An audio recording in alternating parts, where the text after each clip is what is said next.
सुप्रिया शुनेत के विवाद की। दरअसल मंडी से कंगना रनौत को बीजेपी ने लोकसभा का कैंडिडेट घोषित किया तो कांग्रेस की राष्ट्रीय प्रवक्ता सुप्रिया शुनेत के इंस्टाग्राम अकाउंट पर एक पोस्ट आई जिसमें कंगना की एक फोटो के साथ विवादास्पद बात कही गई थी। शुनेत की इस पोस्ट से विवाद पैदा हुआ, सुप्रिया शुनेत पर हमले होने लगे तो सुप्रिया शुनेत ने इस पोस्ट को डिलीट कर दिया और इस पर सफाई ये दी कि उनका फेसबुक और इंस्टाग्राम अकाउंट कई लोग चलाते हैं, उनमें किसी आदमी ने बेहद घृणित और आपत्तिजनक पोस्ट की। उन्होंने दावा किया कि उस व्यक्ति की तलाश की जा रही है। उन्होंने ये भी दावा किया कि मैं एक महिला हूं और महिला के विषय में इस तरह की बात नहीं कर सकती। हालांकि सुप्रिया की सफाई के बावजूद यह मामला ठंडा नहीं पड़ा है। बीजेपी लगातार हमलावर है। मेरे फेसबुक और इंस्टाग्राम अकाउंट का एक्सेस कई लोगों के पास है। उसमें से किसी एक व्यक्ति ने आज एक बेहद घृणित और आपत्तिजनक पोस्ट की। मुझे जैसे ही पता चला मैंने सर्वप्रथम उस पोस्ट को डिलीट किया, क्योंकि जो कोई भी मुझे जानता है वो अच्छी तरह से जानता है कि मैं कभी भी किसी भी महिला के खिलाफ व्यक्तिगत भद्दी और भोंदी टिप्पणी कर ही नहीं सकती हूं। मैं इसकी घोर विरोधी हूं। और कांग्रेस नेता सुप्रिया शुनेत के उस पोस्ट पर कंगना रनौत समेत बीजेपी के कई नेताओं ने हमला बोला है। कंगना रनौत ने सोशल मीडिया पर लिखा कि महिलाओं का अपमान करने से हर किसी को बचना चाहिए। साथ ही साथ कंगना ने यह भी कहा कि सभी महिलाएं गरिमा की हकदार हैं। महिलाओं के शरीर पर टिप्पणी करना सरासर गलत है, ये कहा है कंगना रनौत। और सोशल मीडिया एक्स पर उन्होंने लिखा, प्रिय सुप्रिया जी, एक कलाकार के रूप में अपने 20 वर्ष के करियर में मैंने हर तरह की महिला की भूमिका निभाई है। क्वीन फिल्म में एक भोली लड़की से लेकर धाकड़ फिल्म में एक जासूस तक, मणिकर्णिका में एक देवी से लेकर चंद्रमुखी में एक राक्षसी तक, रज्जो में एक सेक्स वर्कर से लेकर थलेवी में एक क्रांतिकारी नेता तक। हमें अपनी बेटियों को पूर्वाग्रहों के बंधनों से मुक्त करना होगा। हमें उनके शरीर के अंगों के बारे में जानने से ऊपर उठना होगा और सबसे बढ़कर हमें सेक्स वर्कर की चुनौतियों को गाली की तरह उपयोग नहीं करना चाहिए। हर महिला अपने सम्मान की हकदार है, ये एक्सपोज किया है कंगना रनौत ने।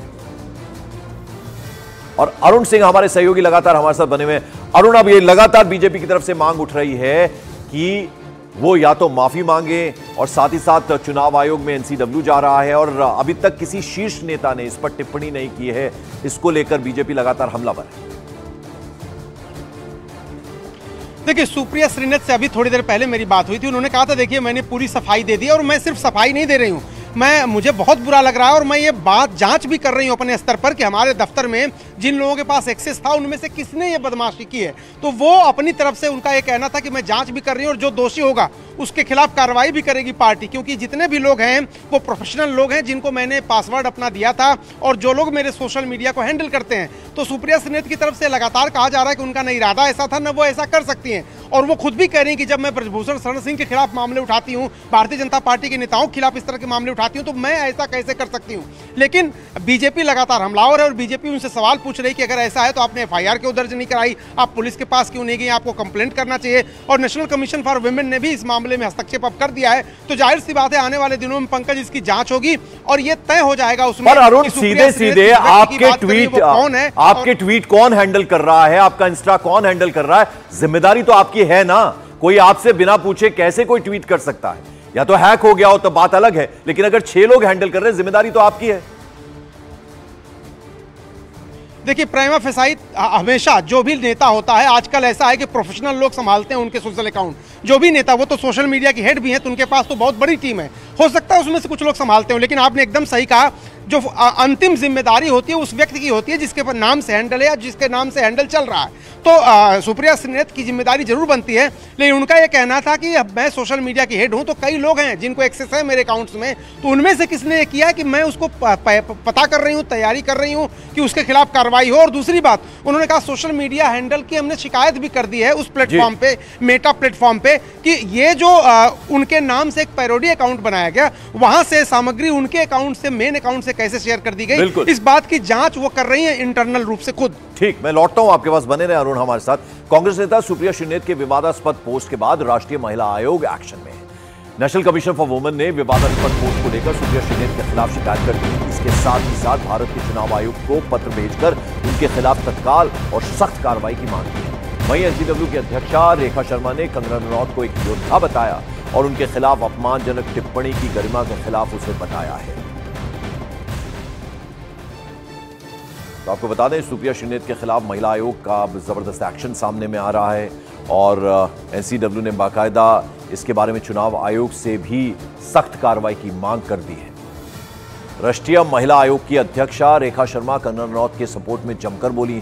सोशल मीडिया एक्स पर एनसीडब्ल्यू ने लिखा कि राष्ट्रीय महिला आयोग सुप्रिया श्रीनेत और एचएस अहीर के अपमानजनक आचरण से स्तब्ध है। सोशल मीडिया पर कंगना के बारे में अभद्र और अपमानजनक टिप्पणी की, ऐसा व्यवहार असहनीय है और महिलाओं की गरिमा के खिलाफ है। रेखा शर्मा ने भारत के चुनाव आयुक्त को पत्र भेजकर उनके खिलाफ तत्काल और सख्त कार्रवाई की मांग की है। आइए सभी महिलाओं के लिए सम्मान और गरिमा बनाए रखें, हैशटैग महिलाओं का सम्मान करें, ये एक्सपोस्ट एनसीडब्ल्यू की तरफ से किया गया है। और सुप्रिया श्रीनेत के कंगना रनौत पर विवादास्पद बयान पर सियासी संग्राम जारी है। जहां बीजेपी कांग्रेस से सुप्रिया श्रीनेत पर कार्रवाई की मांग कर रही है, तो वहीं कांग्रेस के कुछ नेता सुप्रिया श्रीनेत के बचाव में भी खड़े हो गए हैं। मैं हैरान हूं कि कांग्रेस की महिलाओं के प्रति और भारत के कलाकारों के प्रति, बेटियों के प्रति ये ऐसी घिनौनी सोच है। जो संस्कार युक्त हैं, जो समझदार हैं, उनको अच्छी तरह पता है कि रियल लाइफ और रियल लाइफ में क्या अंतर है। रियल लाइफ में एक कलाकार को कई चरित्र निभाने पड़ते हैं, तो क्या वो जो चरित्र निभा रहा है उसका रियल लाइफ का वही चरित्र बनाओगे आप कांग्रेस के लोग? वो तो एक्ट्रेस है, और एक्ट्रेस है तो उनका जो काम करने का तरीका है वो सभी लोग जानते हैं, लेकिन उनका कोई ऐसा कंट्रीब्यूशन समाज के लिए, देश के लिए, पार्टी के लिए नहीं है। जाहिर है कि जो कार्यकर्ता सालों से लगा हुआ है तो उसको इस बात का तकलीफ ज़रूर होगा कि ऐसे लोगों को ऊपर से लाकर बैठाया जा रहा है। अरुण, चूंकि चुनावी माहौल में ऐसे में टफ टाइम्स फॉर कांग्रेस, पहले शक्ति वाले बयान को इतना बड़ा मुद्दा बना दिया बीजेपी ने, और अब ये जो एक्सपोज, जो इंस्टा पोस्ट हुआ है, ये कांग्रेस को फिर से मुश्किल में डाल सकता है। इस बात का अंदाजा है कांग्रेस को? देखिए, अंदाजा है, और भारतीय जनता पार्टी ने जिस स्तर पर इस मामले को उठाया है और लगातार उठाने की कोशिश वो कर रही है, और आज पूरे दिन जो बीजेपी के नेता हैं वो इस मुद्दे को उठाएंगे। कल भी होली के दिन उन्होंने उठाया, जोर शोर से उठाया, खुद कंगना रनौत भी सामने आई और बड़ा बैलेंस्ड उन्होंने एक प्रतिक्रिया दी है।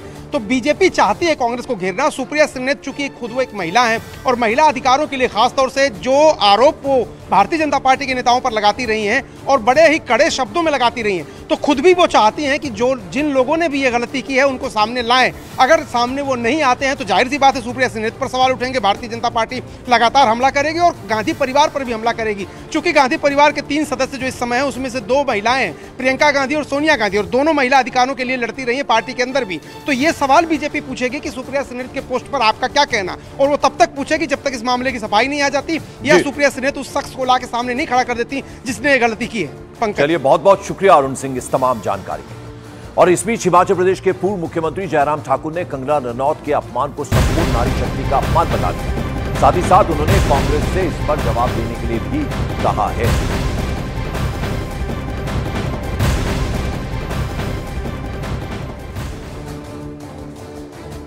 और बाकायदा ट्वीट किया उन्होंने, कांग्रेस पर जमकर हमला बोला है, नारी शक्ति का अपमान बता दिया है उन्होंने। देवभूमि हिमाचल की बेटी कंगना रनौत के खिलाफ कांग्रेस की महिला नेत्री के द्वारा दी गई टिप्पणी अत्यंत दुर्भाग्यपूर्ण है, ये कह दिया है जयराम ठाकुर ने। और अब चूंकि चुनावी मौसम है, ऐसे में हिमाचल में एक बड़ा मुद्दा बीजेपी इसको बनाएगी। जो कुछ कहा गया है कंगना रनौत के बारे में, जो ये एक्सपोस्ट हुआ है, जो इंस्टा अकाउंट से ये ट्वीट किया गया है, इंस्टा अकाउंट में ये पोस्ट किया गया, उसको लेकर एक बड़ा मुद्दा बीजेपी बनाने वाली है।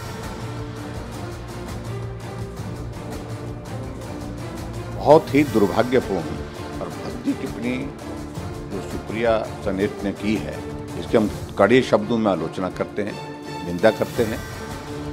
और उनको ये मालूम नहीं है कि हिमाचल देवभूमि के नाम से जाना जाता है। हैरानी इस बात को लेकर कि ये मेरा अकाउंट नहीं था, मेरा ये तो पैरोडी अकाउंट था और उसमें किसी ने इस प्रकार से किया है, लेकिन हैंडल कौन कर रहा है? उनके खिलाफ क्या मामला दर्ज किया गया? कंप्लेंट उनको करनी चाहिए, उनके खिलाफ कार्रवाई करनी चाहिए। ये देवभूमि हिमाचल की अस्मिता, मंडी की अस्मिता के शान के खिलाफ जिस प्रकार की टिप्पणी उन्होंने की है, और दुख तो इस बात का है कि एक महिला ने, स्वयं महिला होकर के उसने टिप्पणी की है। और कंगना रनौत से जुड़ी एक और बड़ी खबर। सूत्रों का दावा है कि जैसे ही मंडी से कंगना रनौत को बीजेपी ने चुनावी समर में उतारा तो मंडी से मौजूदा सांसद और कांग्रेस नेता प्रतिभा सिंह ने भी अपना फैसला बदलने पर विचार करना शुरू कर दिया। खबर है कि प्रतिभा सिंह ने अंदर खाने से यह बात आलाकमान तक पहुंचा दी है कि अगर पार्टी चाहे तो वो कंगना रनौत के खिलाफ चुनाव लड़ने के लिए तैयार है। हालांकि कुछ दिन पहले उन्होंने लोकसभा चुनाव न लड़ने का संकेत दिए थे। अब लगता है कि प्रतिभा सिंह यू टर्न ले सकती हैं। सूत्रों ने यह भी दावा किया कि प्रतिभा सिंह ने कांग्रेस के शीर्ष नेतृत्व से इस बारे में एक बार फिर से बातचीत शुरू भी कर दी है, यानी अब एक बार फिर चुनाव लड़ने के लिए तैयार हो गई हैं मंडी लोकसभा क्षेत्र से और कंगना रनौत के खिलाफ चुनाव लड़ने की बात उनकी तरफ से आ रही है। अरुण सिंह हमारे सहयोगी हमारे साथ हैं। अरुण, किस तरह से देखें, पहले थोड़ी नहीं लड़ेंगी चुनाव इस तरह की बात सामने आ रही थी, लेकिन अब चुनाव लड़ना चाहती है, इस तरह के संकेत दे रही हैं और शीर्ष नेतृत्व से उन्होंने एक तरह से कह दिया है कि अगर वो चाहें तो वो चुनावी समर में उतर सकती हैं। देखिए, जो केंद्रीय चुनाव समिति की पिछली बैठक हुई थी उसमें प्रतिभा सिंह ने कह दिया था कि कौल सिंह सहित 2 और नाम हैं जिनको चुनाव लड़ाना चाहिए मंडी से, लेकिन कंगना रनौत के मैदान में आते ही प्रतिभा सिंह ने एकदम सकारात्मक रूप से संदेश दिया है केंद्रीय नेतृत्व को कि वो चुनाव लड़ सकती हैं, बशर्ते सुक्खू सरकार के साथ जो उनकी समस्या है या जो उनसे करीब जो उनके कार्यकर्ता और नेता हैं उनकी समस्याओं का समाधान हो, संगठन और सरकार में जो उचित पद होते हैं वो उनको दिए जाएं, उनके काम किए जाएं और उसके बाद वो लड़ सकती है मंडी चुनाव। उनका यही कहना था कि जो कार्यकर्ता वो हताश है, निराश है अपनी सरकार होने के बाद भी और जमीन पर नहीं है, तो अगर उनको कोई मोटिवेशन मिलेगा, काम मिलेगा, तभी हम चुनाव लड़ सकते हैं, वरना चुनाव लड़ने का कोई फायदा नहीं है। तो एक बार फिर वो तैयार होती दिख रही है। पंकज, बहुत बहुत शुक्रिया इस जानकारी के लिए अरुण सिंह। और मॉर्निंग प्राइम में अब एक खूबसूरत तस्वीर